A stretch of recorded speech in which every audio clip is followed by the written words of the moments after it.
today at Flamingo. Now my name is Josie and I'm one of the trainers here, and I'm going to introduce you guys some of the birds that we have here at the show. Now I'm going to start off this particular show by introducing you to a member of the bird prey family. Now as that name suggests, these birds are birds that take down and catch their food using their feet. So that's the reason why we wear these gloves, just to protect our hands. Now this first one we're going to meet is a bird that's actually found here in the UK, flying around here in the UK, and she's one of 6 that we do have here, and she's coming out to join us now. Here she is. Now she's called Izzy, but does anyone know what bird she is? Anyone has a guess? Hands up. An owl, well done. Do you know what kind of owl? No? Anyone else have an idea?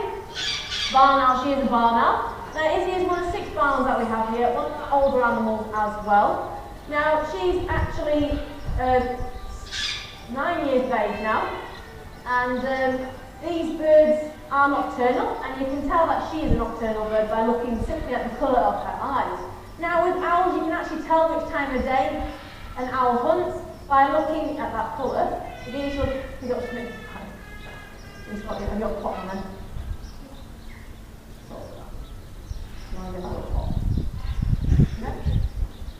Okay, now, as I was saying, they are a nocturnal bird.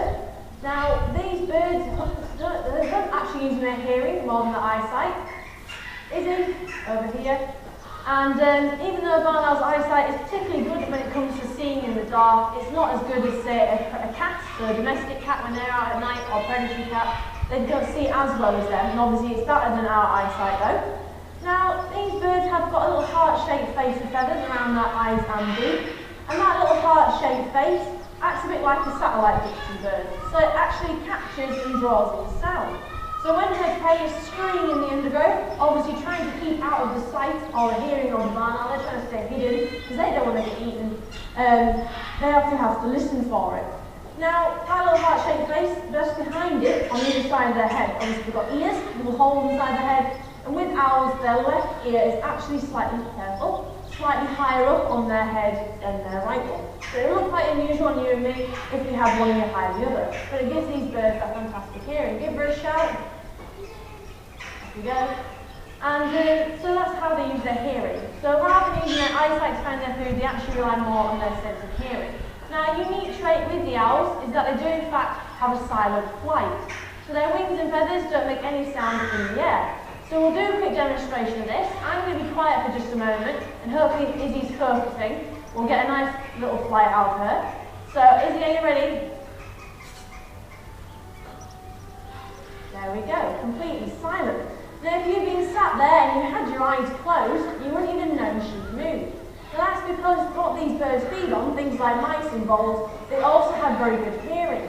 So if the barn owl was flapping and making lots of noise with their wings, their prey could obviously hear them, and their own wings would actually interfere with their own hearing too. So by having completely silent wings, it means they can actually hear exactly where their prey is without any interference. Now, the barn owl is actually on the decline here in the UK, so to help them here at the bird show, we do raise money to help them. We raise money for a particular conservation project. It's called the Hawk and Owl Trust, and if you'd like to give a donation, if you come down to our parrot table, we'll have a parrot on that table, and he'll actually take coins off your hand, and he'll put them into his very own donation box. Now, I'm sure you'll agree that Izzy's done really well out here, so we'll see if she can make one final flight back over to Abby there. Give her a shout. Off you go. There we go. Very well done to our little barn owl, and to Abby, of course. Give them both a round of applause. You've done fantastic out here. Okay, so the next bird we're going to meet is another one of our owls that we have here. Now, we only have one of this bird, so he's quite a bit different than our barn owl. Now, his name is Neo, and Neo is what we refer to as a European eagle owl. So as you can see, much larger bird than the barn owl. Now, this was a bird that was once found in Britain, however, not anymore. You find the eagle owls in parts of Russia and Scandinavia. Now, in those areas of the world, the climate is a lot colder than ours. So that's the reason why, unlike the barn owl, the eagle owl has feathers covering its entire feet. So it keeps their feet nice and warm, insulated, and obviously no warmth escapes from those feet because they keep them nice and warm. Now the eagle can eat much larger things too, so they can eat things like rabbits, hares, foxes, and sometimes even small deer, which if you think about it, is pretty big prey for a bird of this size. Now those talons are also very powerful, and that's the reason why I feed Neo here with my gloved hand. That's because those talons can pierce through 18-gauge steel, and that's the equivalent of what your baking tray is made out of at home. So this is a bird you do not want to get on the wrong side of. Now I'm sure you guys have heard the saying, the wise old owl. That statement is not very true. Neo's big, he's beautiful, but there's not an awful lot going on up there. So we keep things nice and simple with him. So Neo, do you know where you're going? Of course he does. Very well done to our eagle owl there. Well done. Now the next bird I'm going to introduce you guys to is one of our more unusual residents that we have here at the shed. Now this bird has a very limited attention span, so you could come out here and do what you're supposed to do, or you come out here and stare blankly at the wall, or even at you guys. So it depends on what mood he's feeling basically. Now his name is Jose, and Jose is this funny looking bird that's coming out here.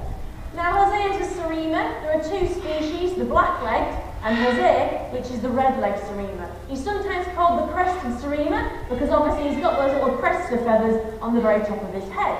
Now these birds are really good at running. So there's a little run from Jose, and they can reach top speed of up to 15 to 20 miles an hour. It's right in front of you, Jose. I did say he's not got a lot going on. Just right in front of you, Jose. You've not noticed it. There we go, I think he's noticed it now. Now, these birds, as I said, they can reach top speed of up to 15 to 20 miles an hour. They can fly, but they get the nickname the reluctant flyer because they're pretty lazy when it comes to flying, so they don't fly that often. So if this bird, for example, wanted to get up somewhere high, so in a tree, somewhere to roost, you see it over here, Jose? This bird, rather than flying up into that tree, seems like one of those days Jose is in slow motion today. Now these birds actually jump into the trees instead. So Jose, can we see, if you concentrate, a nice big jump out of you? Nice big jump. Jose, up you go. Apparently not. Up you go. Whee, well done. Now he can jump a lot higher than that if he wanted to. These birds can reach a height of about 10 feet from a standing start, so that's pretty high indeed. Obviously, I'm nowhere near that tall. Now this bird feeds on various items of prey. Snakes, however, this bird's favourite particular item of prey. So rather than me telling you how Jose would kill it in the wild if he was found one, hopefully he's going to show me, or show you should I say. That's if the bird is concentrating, but it seems like I've lost him. Jose, it's a snake. Apparently you walk past it and ignore it. You don't do that. You're not going away yet. I want you to show it at least once. Show everyone how to kill a snake in your Serema.